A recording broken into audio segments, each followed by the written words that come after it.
ಸಚಿವ ಬಿ ನಾಗೇಂದ್ರ ಅವರ ರಾಜೀನಾಮೆಗೆ ಬಿಜೆಪಿ ಅಂತೂ ಬಿಗಿ ಪಟ್ಟು ಹಿಡ್ಕೊಂಡಿದೆ. ಅವರು ರಾಜೀನಾಮೆ ಕೊಡಲೇಬೇಕು ಅಂತ. ನೂತನ ಸಚಿವ ಬಿ ನಾಗೇಂದ್ರ ಅವರ ರಾಜೀನಾಮೆಗೆ ಕಮಲ ಪಡೆ ಈಗ ಪಟ್ಟು ಹಿಡಿದಿದೆ. ವಾಲ್ಮೀಕಿ ನಿಗಮದಲ್ಲಿ 100 ಕೋಟಿಯನ್ನ ಲೂಟಿ ಹೊಡೆದಿದ್ರು ಅವರೆಲ್ಲ ಸೇರ್ಕೊಂಡು. ಲೂಟಿ ಹೊಡೆದ ನಾಗೇಂದ್ರನಿಗೆ ಮತ್ತೆ ಸ್ಥಾನವನ್ನ ಯಾಕೆ ಕೊಟ್ರಿ? ಅವ್ರು ರಿಸೈನ್ ಮಾಡಬೇಕು, ರಾಜೀನಾಮೆಯನ್ನ ಕೊಡಲೇಬೇಕು ಸಚಿವ ನಾಗೇಂದ್ರ ಅಂತ ಬಿಜೆಪಿಯ ಪಡೆ ಈಗ ಸಿದ್ಧವಾಗಿ ಕೂತ್ಕೊಂಡ್ಬಿಟ್ಟಿದೆ. ಸಚಿವ ಸ್ಥಾನ ಸಿಕ್ತಿದ್ದಂತನೇ ದೊಡ್ಡ ಮಟ್ಟದ ಆಕ್ರೋಶಗಳು ಹೊರಗಾಕುವಂತ ಕೆಲಸ ಆಗಿತ್ತು. ಇನ್ನೂ ಕೂಡ ಕಂಪ್ಲೀಟ್ ಕ್ಲೀನ್ ಚಿಟ್ ಸಿಕ್ಕಿಲ್ಲ. ಕೇಸ್ ಮುಗ್ದೇ ಹೋಯ್ತು, ಕ್ಲೋಸ್ ಆಗ್ಬಿಡ್ತು ಅನ್ನೋ ಲೆಕ್ಕಾಚಾರದ ಪ್ರಕರಣ ಅಲ್ಲ. ವಾಲ್ಮೀಕಿ ಅಭಿವೃದ್ಧಿ ನಿಗಮದಲ್ಲಾಗಿರುವಂತ ಬಹುಕೋಟಿಯ ಪ್ರಕರಣದಲ್ಲಿ ಪ್ರಮುಖ ಆರೋಪಿಯಾಗಿದ್ರು. ನಂತರ ಬೇರೆ ಬೇರೆ ಆಯಾಮದಲ್ಲಿ ತನಿಖೆ ಸಾಗ್ತಾ ಇದೆ. ಸದ್ಯಕ್ಕೆ ಒಂದು ಲೆಕ್ಕದಲ್ಲಿ ಬೇಲ್ ಮೇಲೆ ಆಚೆ ಇರೋದವರು. ಇಂಥ ಸಂದರ್ಭದಲ್ಲಿ ಅಂಥವ್ರನ್ನ ನೂತನ ಸಚಿವರಾಗಿ ಹೇಗೆ ಮಾಡ್ತೀರಿ? ಅದನ್ನು ವಾಪಸ್ ತಗೋಬೇಕು, ಸಂಪುಟಕ್ಕೆ ಸೇರಿಸ್ತೀರಾ ಅಂತಂದ್ರೆ ಏನು?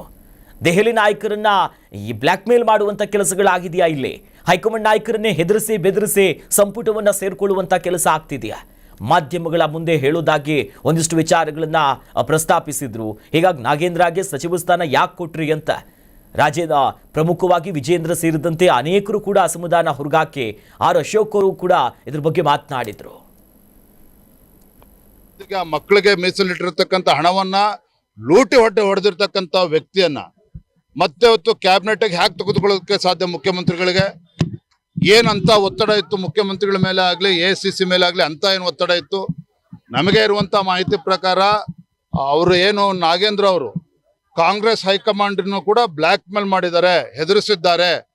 ನಾವು ಸತ್ಯವನ್ನೆಲ್ಲವೂ ಕೂಡ ಮಾಧ್ಯಮದಿಂದ ಬಿಚ್ಚಿಡಬೇಕಾಗ್ತದೆ, ನನ್ನನ್ನು ಕ್ಯಾಬಿನೆಟ್ ತೆಗೆದುಕೊಳ್ಳದೆ ಇದ್ರೆ ಈ ರೀತಿ ಬೆದರಿಕೆ ಹಾಕಿದ್ದಾರೆ ಅನ್ನೋ ಮಾಹಿತಿ ಕೂಡ ಕಾಂಗ್ರೆಸ್ ವಲಯದಲ್ಲೇ ಚರ್ಚೆ ಆಗ್ತಾ ಇದೆ.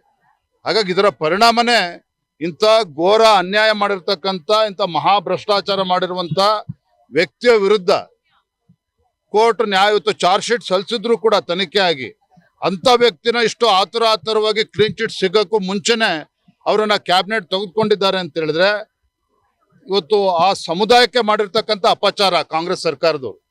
ಕಾಂಗ್ರೆಸ್ ಪಕ್ಷ ಇವತ್ತು ಪರಿಶಿಷ್ಟ ಪಂಗಡದ ಸಮುದಾಯಗಳಿಗೆ ಇವತ್ತು ಅನ್ಯಾಯ ಮಾಡಿದ್ದಾರೆ ನಾಗೇಂದ್ರ ಅವರನ್ನ ಕ್ಯಾಬಿನೆಟ್ಗೆ ತೆಗೆದುಕೊಳ್ಳುವ ಮೂಲಕ. ಹಾಗಾಗಿ ಪಾರ್ಟಿಯಲ್ಲಿ ಒಮ್ಮತವಾಗಿ ಈ ತರ ಕಳಂಕಿತ CBI ಕೇಸು ಮತ್ತು ಕೋರ್ಟ್ ಆದೇಶವನ್ನ ಉಲ್ಲಂಘನೆ ಮಾಡಿ ಡೆಲ್ಲಿ ಬೇರೆ ಬೇರೆ ಕಡೆ ಓಡಾಡಿರುವಂತ ದಾಖಲೆಗಳು ಕೂಡ ಒಂದೊಂದೇ ಹೊರಗಡೆ ಬರ್ತಾ ಇದೆ.